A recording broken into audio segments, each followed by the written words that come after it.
9 August কলকাতার RG Kar medical college হাসপাতালে একজন মহিলা ডাক্তারকে মৃত অবস্থায় পাওয়া যায়। তার শরীরে একাধিক আঘাতের চিহ্ন পাওয়া গেছে। পরবর্তী সময়ে ডাক্তারের রিপোর্টে দেখা যায় তাকে নৃশংসভাবে ধর্ষণ করে হত্যা করা হয়েছে। তারই অঙ্গ হিসাবে আজ সারা রাজ্যব্যাপী ইন্ডিয়ান মেডিকেল অ্যাসোসিয়েশনের উদ্যোগে আগরতলা জিবিপি হাসপাতালের সামনে এক বিক্ষোভ কর্মসূচি প্রদর্শন করেন। আজকের এই বিক্ষোভ কর্মসূচিতে সারাদিন ব্যাপী চলবে, কিন্তু তার মধ্যে জরুরিকালীন চিকিৎসা ব্যবস্থা জারি থাকবে। তাদের দাবি, এই ন্যাক্কারজনক ঘটনার পেছনে দায়ী ধৃতরা যেন কঠোরতম শাস্তি পায়। আমরা এই ঘটনার জন্য এই যে জঘন্যতম ঘটনা ইদানিংকালের এবং মানব সভ্যতাতে এটা হচ্ছে জঘন্যতম ঘটনা আর হতে পারে না। আর যেটা বলছেন আইএমএ অবশেষে কথা নামলো, ব্যাপারটা সেরকম নয়। যেদিন 8 তারিখ রাত বা 9 তারিখ সকাল যে ঘটনাটা ঘটেছে তার সাথে সাথেই আইএমএ নজর রেখেছে। আইএমএ ঘটনার প্রতি সময়ে সময়ে আমাদের কাছে অ্যাডভাইজারি দিয়েছে কী করা না করা স্টেট রাজনীতির প্রতি। বড় আকারে যে বিক্ষোভ সেটা আজকে হচ্ছে, আজকেই আমরা কাজকর্ম বন্ধ করে দিয়েছি। এটা একটা ইমার্জেন্সি সার্ভিস, সঙ্গে সঙ্গে বন্ধ করা যায় না। মানুষের যে সমস্যাগুলি সেগুলির প্রতিও আমরা গুরুত্ব সহকারে দেখি, সেজন্য এটা অবশেষে মোটেই নয়। এটা শুরুর দিন থেকেই আইএমএ এটার প্রতি সজাগ দৃষ্টি রেখেছে, নজর রেখেছে।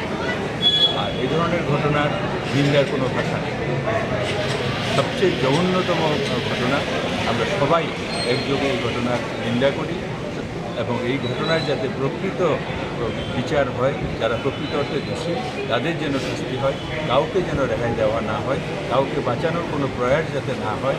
আর যদি কোথাও সেই ধরনের কোনো প্রয়াস কেউ করেও থাকে তাদেরও যেন শাস্তির আওতায় আনা হয়, এটাই আমাদের একমাত্র দাবি। এবং খুব দ্রুততার সঙ্গে যাতে বিচার ব্যবস্থা সম্পন্ন হয় সেটা আমাদের দাবি। আইএমএ শুরু থেকেই ছিল, এখনও আছে এবং ভবিষ্যতে প্রয়োজন হলে এই ঘটনার জন্য আইএমএ আরও দূর অগ্রসর হবে, এটা আমার বিশ্বাস। এবং আমরা আইএমএ ত্রিপুরা স্টেট ব্রাঞ্চ থেকে যে পদক্ষেপগুলি নিয়েছি, এটা আজকে সকালে আমাদের কর্মবিরতি কিন্তু আমরা ইমার্জেন্সি সার্ভিসটাকে চালু রেখেছি। কোথাও আমরা যাতে মানুষের অসুবিধা হয় সেটা আমরা দেখিনি। এটা আমাদের উদ্দেশ্য নয়, আমাদের উদ্দেশ্য একটাই, এটা হলো বিচার ব্যবস্থা যেন দ্রুত সম্পন্ন হয় এবং বিচারের আওতায় যেন প্রকৃত অপরাধীদেরকে আনা হয়, সেটাই আমাদের একমাত্র উদ্দেশ্য। মানুষের হয়রানি হওয়া, ভোগান্তি হওয়া, পেশেন্টের কোনো ধরনের কষ্ট হওয়া, এটা আমাদের কোনোভাবেই উদ্দেশ্য। সেই জন্য আমরা ধীরে ধীরে কাজটা শুরু করেছি যাতে কারো কোনো অসুবিধা না হয়। বিকালেও আমাদের রেলি আছে, ধর্ণা আছে। আমরা রবীন্দ্রভবন থেকে আইএমএর মাননীয় প্রেসিডেন্ট সঞ্জীব কুমার বর্মা স্যার তাকে বলে দিয়েছেন, আপনাদের কাছে তথ্য দিয়ে দিয়েছেন কোথায় থেকে আমরা কোথায় কোথায় যাবো। রবীন্দ্রভবন থেকে শহরের বিভিন্ন পথ পরিক্রমা করে আবার আমরা রবীন্দ্রভবনের সামনে আসবো, অর্থাৎ আইএমএর সামনে আমরা আসবো। সেই কর্মসূচিগুলির মধ্যেও আপনারা থাকবেন। সমগ্র ত্রিপুরা শুধু নয়, ভারতবর্ষ শুধু নয়, সমগ্র পৃথিবীর মানুষকে জানতে হবে যে এই ধরনের জঘন্যতম ঘটনা পুনরাবৃত্তি করার কারণে কখনো দৃশ্যাদৃশ্য না হয় এবং এই ধরনের ঘটনার যেন প্রকৃত বিচার হয়, সেটাই আমাদের এখন। আজকে যেহেতু ওপিডি বন্ধ না, রোগীদের জন্য আমাদের emergency care service, trauma care service একদম পুরোপুরি আছে। শুধু পুরোপুরি নয়, বাড়তি আছে। আমরা ইমার্জেন্সি ট্রমাতে আরও কিছু ডাক্তারবাবুদেরকে বসতে দিয়েছি, আরও কয়েকটা চেয়ার টেবিল দিয়েছি।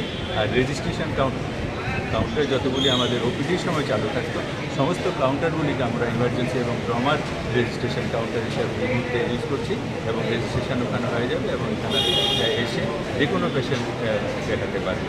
তবুও রাজ্যবাসীর কাছে আমাদের অনুরোধ থাকবে, যাদের এই মুহূর্তে একেবারে প্রয়োজন নেই, মানে ইমার্জেন্সি নয়, দুদিন পরে হলে হয়, ওনারা যেন মঙ্গলবারে আউটডোরে আসেন। কারণ একটা বৃত্ত থাকবে, যেখানে আমাদের 14-15টা আউটডোর চলতো, সেখানে দুটো স্টেশনে পরিষেবা হবে, তো কিছুটা তো একটু সবাই অসুবিধা হবে। তো সেই অসুবিধাটার জন্য ওনারা মঙ্গলবারে এলেই